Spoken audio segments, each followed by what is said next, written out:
منزل جنون از عائشہ رانا کس نمبر 59۔ اس نے بھاگتے حویلی کا گیٹ عبور کرتے گہرے گہرے سانس لیے۔ پہاڑیوں پر بنے اونچے نیچے راستوں پر چڑھائی اور اترائی کرنے کے باعث اس کا سانس بری طرح پھولا ہوا تھا۔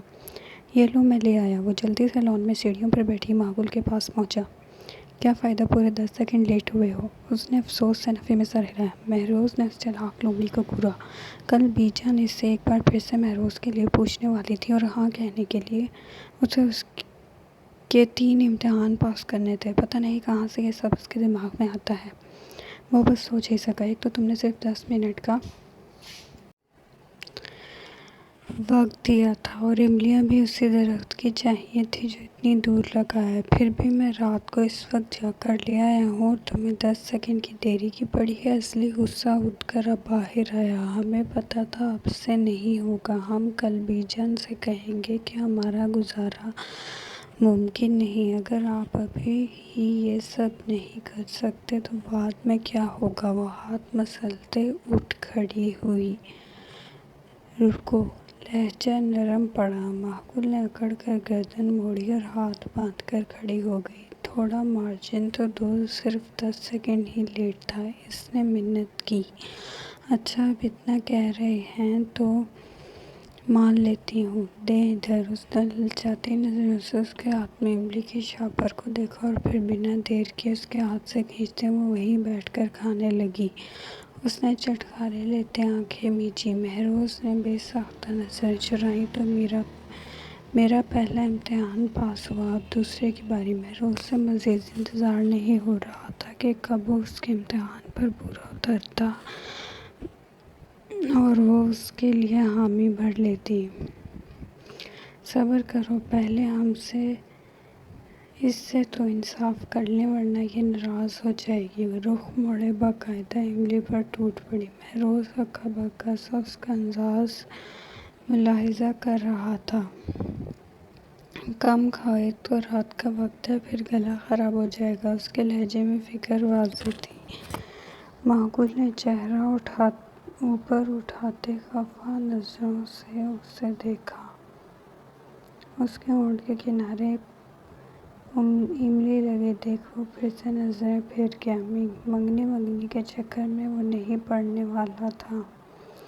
ڈائریکٹ رخصتی کرواؤں گا، اس نے دل ہی دل میں تہیہ کر لیا۔ ہماری املی کو نظر نہ لگائیں۔ اور اب دوسرے امتحان کی باری۔ وہ دماغ پر انگلی رکھتے سوچنے لگی۔ ہاں، آپ کو ہمیں ڈانس کر کے دکھانا ہوگا اور وہ بھی اچھے والا جس کو دیکھ کر ہم خوش ہو جائیں۔ وہ جوش سے بولتی اس کا غصہ صبا نیزے پر پہنچا گئی۔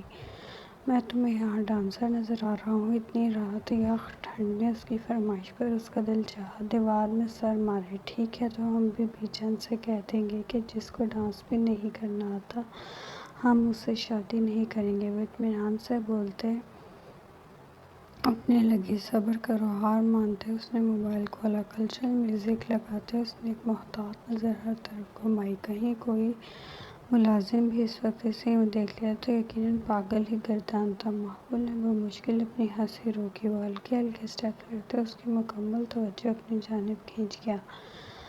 وہ اتن کر رہا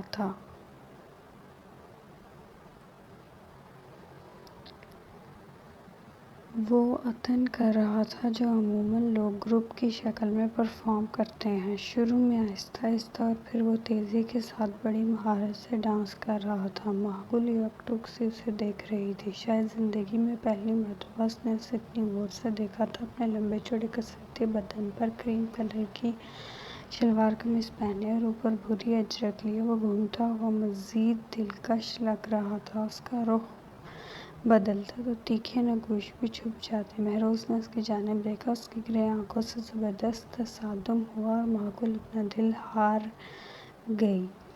وہ حیران پریشان سی اپنی دھک دھک کرتے دل کو سنبھالنے لگی۔ کچھ سمجھ نہ آیا تو وہ تیزی سے کھڑی ہوتے اندر کی جانب بھاگی۔ کہاں چلی؟ وہ تیزی سے سیڑھیاں چڑھتے اس کی کلائی پکڑ گیا۔ مجھے بے وقوف بنا رہی ہو؟ چلو جلدی سے تیسرا امتحان دو، پھر میں تمہیں وعدے کے مطابق کل ہاں کہنا ہوگا۔ ایسے بھاگنا تو ہرگز نہیں دوں گا تمہیں۔ اتنی مشقت کروانے کے بعد بھی اسے بھاگنے سے ناممکن۔ اس کی اتنی نزدیکی پر ماحول کی ہتھیلیاں پسینے سے شرابور ہوئی۔ یہ کیا ہو رہا تھا؟ اب بولتی کیوں نہیں؟ اسے بھی اس کی خاموشی چبھی۔ ہمارا دل، وہ بے اختیار اپنے دل پر ہاتھ رکھ گئی۔ کیا ہوا؟ وہ الجھا۔ کچھ نہیں۔ وہ اپنا ہاتھ چھڑاتے بھاگی۔ اسے کیا ہوا؟ وہ حیران تھا۔ شٹ! اس نے غصے سے دیوار پر مکہ مارا۔ اس سے اچھا تھا ماتھے پر پستول رکھ کر منوا لیتا۔ اسے اب افسوس ہو رہا تھا، یہ لومڑی اس قابل ہے ہی نہیں کہ اس کے نخرے اٹھائے جائیں۔ وہ اب داجی کے کمرے میں حاضری لگانے جا رہا تھا۔ ایک وہی تھے جو اس سے ہاں کروا سکتے تھے۔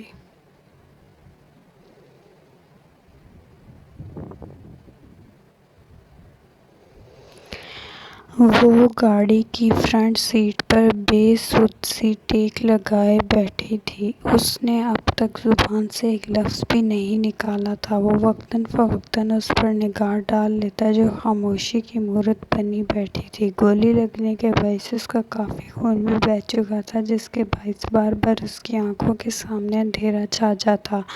سر جھٹکتے اس نے خود کو سنبھالا۔ مسلسل جاگنے کے باعث اب غنودگی بھی طاری ہو رہی تھی۔ سیف ہاؤس کے سامنے گاڑی روکتے وہ باہر نکلا۔ حور وہ اس کی سائیڈ کا دروازہ کھولتے کھڑا تھا۔ اس کی پکار پر وہ ہوش میں آئی۔ اسے اجنبی نگاہوں سے دیکھتے وہ باہر نکلی۔ ریان نے اس کا ہاتھ تھامنا چاہا جس سے وہ بری طرح جھٹک گئی۔ اب اس ناٹک کی ضرورت نہیں۔ اس کے سرد لہجے پر وہ ہونٹ بھیج گیا۔ چاہے کیسے ہی حالات کیوں نہ ہوں، اس کا دور جھٹکنا واحد شے تھی جو وہ برداشت نہیں کر سکتا تھا۔ حور تمہاری حالت ٹھیک نہیں ہے، اپنی چھوڑے۔ وہ اس کی لذت فکر مند تھا۔ وہ اس کے قریب ہوا لیکن وہ کسی چھوت کی طرح اسے دور ہٹی۔ کیا ہوا ہے؟ ہماری حالت کو بالکل ٹھیک ہے، ہم مزید آپ کی ضرورت نہیں ہے، اس لیے ہم پر احسان مت چڑھائیں۔ وہ تلخی سے بولتے رخ پھیر گئی۔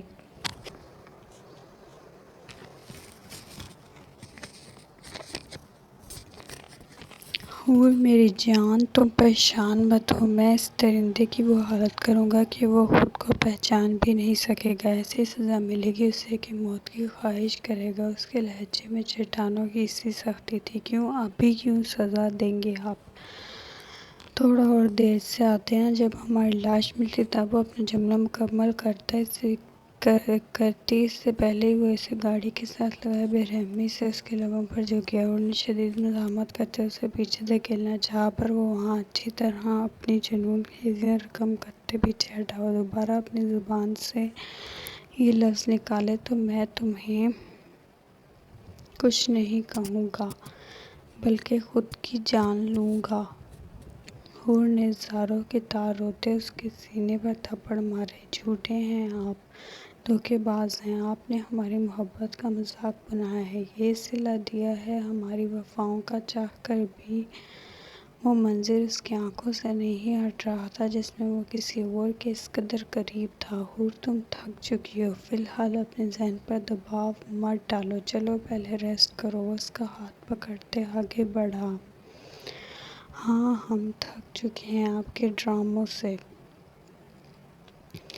مت چھوئیں، ہمیں خود سے بھی گھن آتی ہے۔ وہ درشکے سے بولتے وہیں رک گئی۔ میری برداشت مت آزماؤ، وہ انگلی اٹھائے اسے وارن کر رہا تھا۔ کیوں؟ آپ سے سچ ہضم نہیں ہو رہا؟ ہم نے تو خود اپنی آنکھوں سے دیکھا ہے آپ کو ہماری محبت کا جنازہ نکالتے۔ وہ بولتے بولتے ہانپ رہی تھی۔ ریان بغیر کوئی جواب دیے اسے اگلے ہی پل اپنی باہوں میں اٹھا گیا۔ اور بھی الزام بچے ہیں تو اندر جا کر لگا لینا، ہمیں ہاتھ بھی مت لگائیں، نیچے اتاریں۔ وہ مسلسل چلاتی جا رہی تھی۔ وہ سیف ہاؤس ایک الگ تھلگ جگہ پر بنا تھا۔ قریب ہی ایک جھیل تھی جس کی سطح پر دھند چھائی تھی۔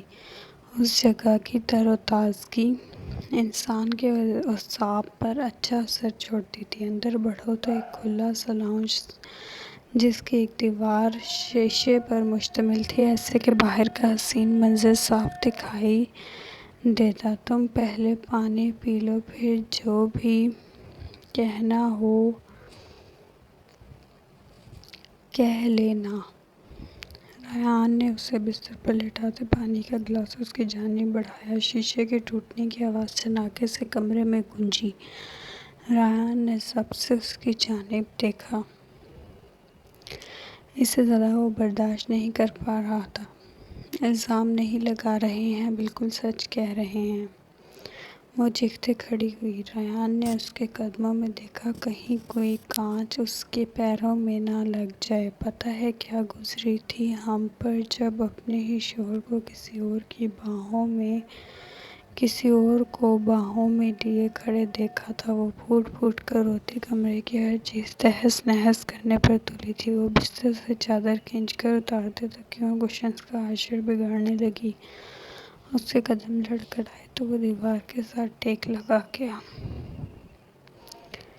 وہ ابھی بے یقینی کی کیفیت میں گرا کھڑا تھا۔ نہیں، ایسا نہیں ہو سکتا، وہ وہاں پہنچ ہی نہیں سکتی۔ اس نے دل ہی دل میں خود کو تسلی دی۔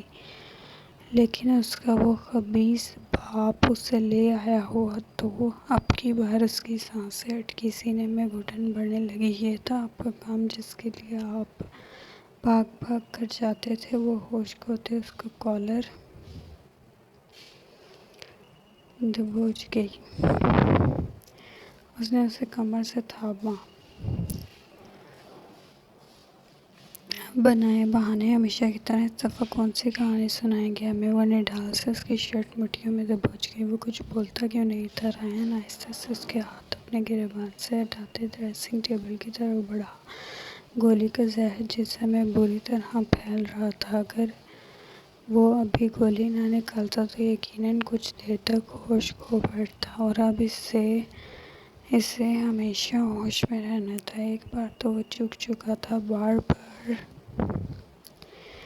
قسمت اس کا ساتھ نہیں دے سکتی تھی۔ دراز کھولتے اس نے میڈیکل باکس نکالا۔ ایک کندھا درد کی شدت سے ہلنے سے قاصر تھا، دوسرے بازو کی مدد سے اس نے شرٹ چیر کر اپنے جسم سے علیحدہ کی۔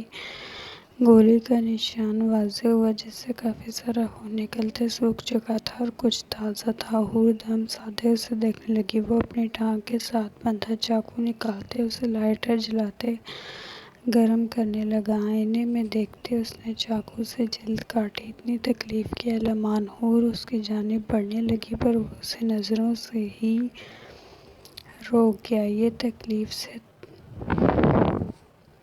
اس تکلیف سے تو کم ہے جو تمہیں وہاں سہنی پڑی۔ ایک بار پھر ہمت کرتے اس نے گہرا سانس بھرا۔ چاقو جلد کے اندر گھسیٹتے وہ بے دردی سے گولی نکالنے لگا جو اس پہ سلتی ہی جا رہی تھی۔ اس کی دردناک وحشت زدہ چیخیں کمرے میں گونجیں۔ حور وہیں فرش پر بیٹھتی چلی گئی۔ گولی نکالتے وہ تیزی سے ایک ڈبی کھولتے اس سے اپنے زخم پر الٹ گیا۔ سفید پاؤڈر اس کے زخم پر گرا تو وہاں سے دھواں سا اٹھا۔ درد مزید شدت اختیار کر گیا، پر خون جمنے لگا۔ حور شل سے اس کا پسینے سے تر وجود دیکھ رہی تھی۔ وہ اب دست سہتے گہرے گہرے سانس بھر رہا تھا۔ اس تکلیف سے تو کم ہے جو میں نے تمہیں دی۔ اتنی عزت میں بھی وہ اسے دیکھتے مسکرایا۔ حور نے کرب سے آنکھیں مینچ لیں۔ ہر رشتے نے تو دغا دی تھی، وہ واقعی اندر سے ٹوٹ رہی تھی۔